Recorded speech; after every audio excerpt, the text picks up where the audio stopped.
My question has been this, and I want you just to think about this. I don't have the answer for it. I don't know if there is a good answer for it at this point, but, okay, so we put, the governor wants, what, 100 million, somebody wants 80 million, somebody wants 120 million, so okay, put all this money in broadband. 10 years from now, do we look back and say, why did we do that? This is not what we're doing anymore. That's a concern. I think we have to think through that. I don't have an answer for that today, and I don't know, Leader Cretia, if you have a thought on that, okay, so we spend $100 million, it's gone. I mean, we put the broadband in, but now we don't use broadband anymore. You should come to my house, and down in my John Deere room in my library, we got my library and all my John Deere tractors. I have a lot of 8-track cassettes, and they're really cool. You should listen to them. They're from the mid-'70s. And then I went to cassettes. I mean, I really updated, and I've got a lot of vinyl. The vinyl's back. If you go to Barnes & Noble, you can get vinyl again. But my concern is this is a lot of money. We're talking about a lot of money, a big investment in infrastructure. Where are we 10 years from now? If I can add to that, and there's a lot of mechanisms we have.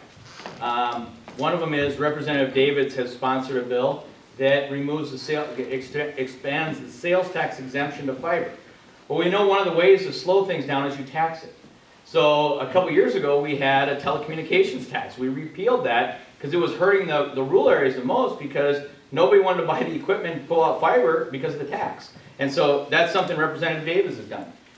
Representative Baker in Wilmer has, it's called the right-of-way reform bill, and it's absolutely what you're talking about, Bonita. And we're trying to get all these things through. The easiest thing that could happen is the senators would just listen to me, but they don't. And so I have to put a bill in, we have to convince the senators, and we have to come back together. That's what's taking this up. And the other thing is, I'll tell you, again, if there's third and fourth consequences that we sometimes don't understand.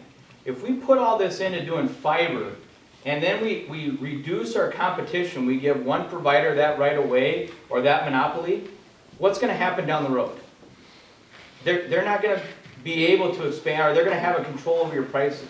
So we have to be very careful on where we use these dollars, that we don't duplicate with the feds, and that we allow the private enterprise to do what it does best, which is bring innovation to your homes so that we can drive your costs down. It's not an easy game to play, and it's very delicate, but that's what we have to do.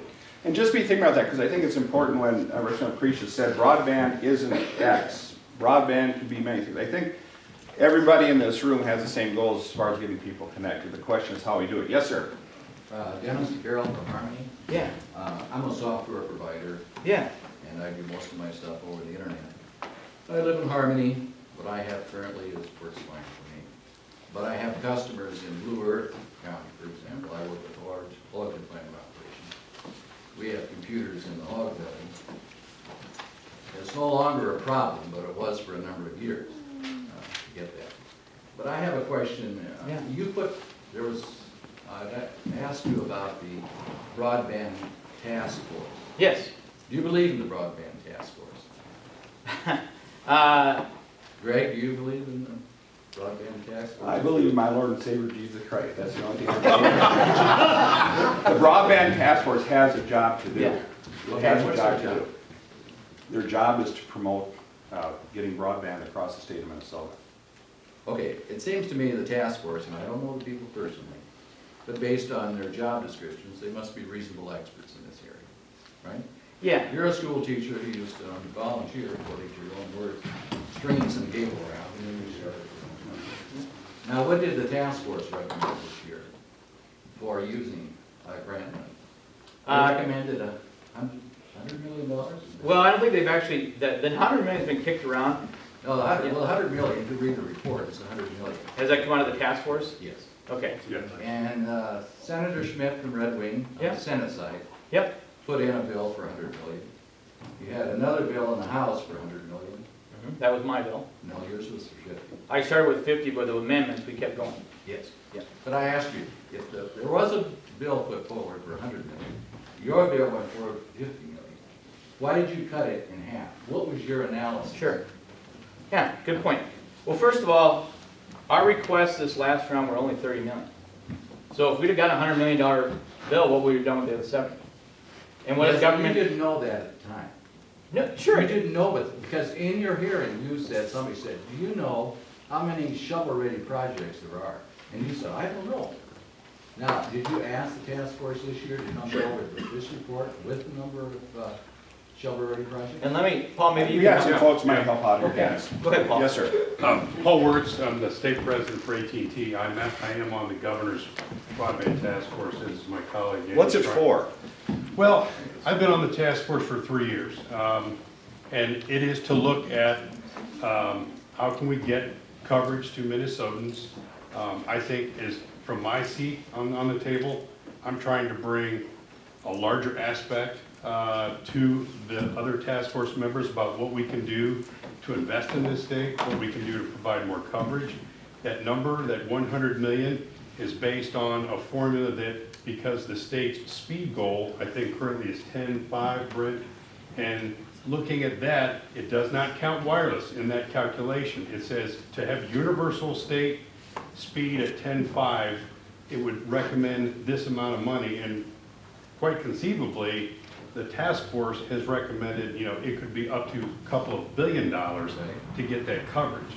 The 100 million is really more kind of, based on where the state's economic situation is. It's an appropriation request, but that's pretty much where it stops. I mean, that's really up to the legislative side. It's up to the administration. The governor recommended, I think it was 30 million in his budget earlier this year. And then we came out with 10. Keep in mind the first year was 20 million.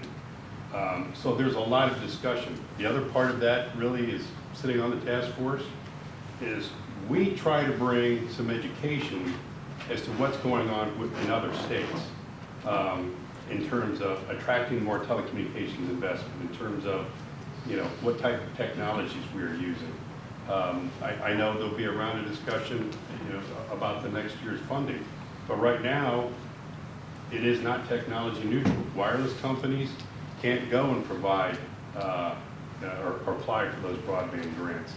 Yet in Wisconsin, and with this CAF2 funding, many companies are going to be providing broadband through a wireless solution directly to people's homes.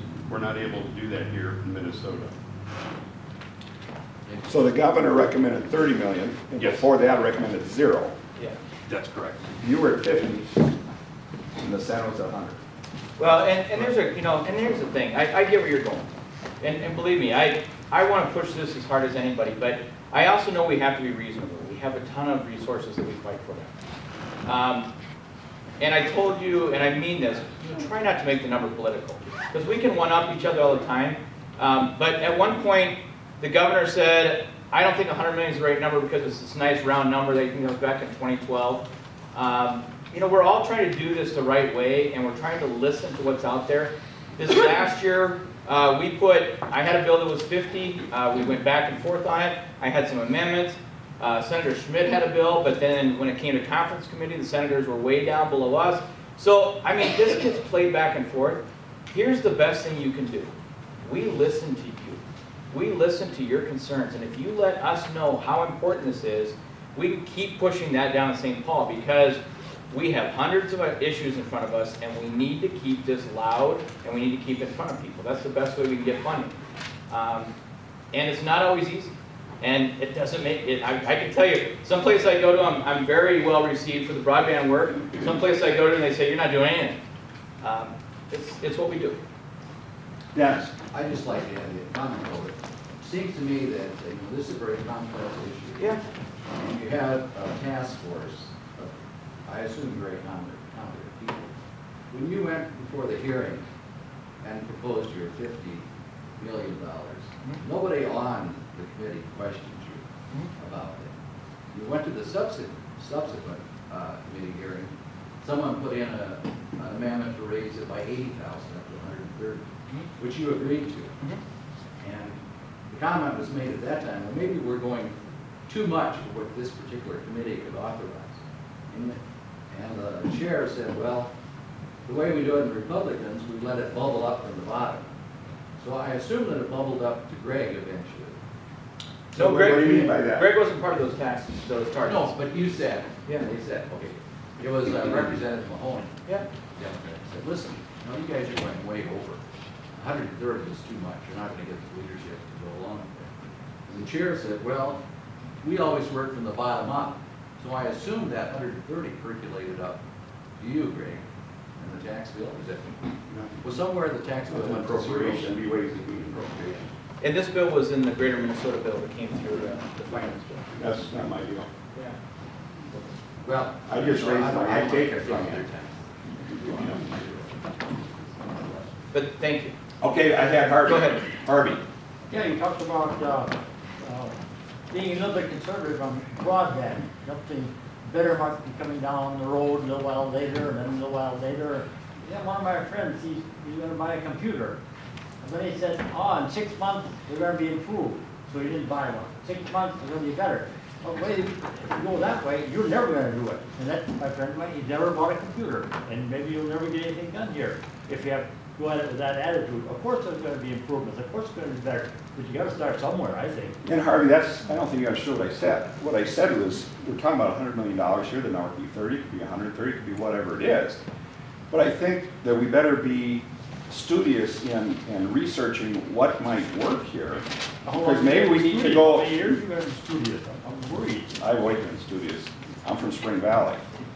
From Spring Valley, we're studious, right, Mitch? That's right. I know that you changed your residence, so maybe you've changed that too. Yeah. So I don't think Harvey understood where I was coming from when I said, where is this headed?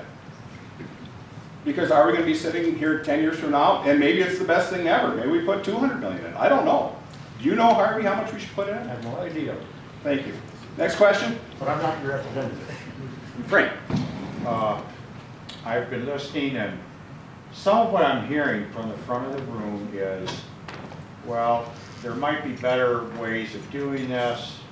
You talked about wireless, and from some of what I've read about wireless is there can be limits on the amount, there's kind of data caps, there can be expense issues. There are times when the service is just not satisfactory where people, the services getting dropped and things like this. And Greg, you suggested that, you know, we don't, I mean, you can't compare, we don't want to be doing 4-track cartridges here. Well, or 8-track cartridges, 8-track, not known 4-track.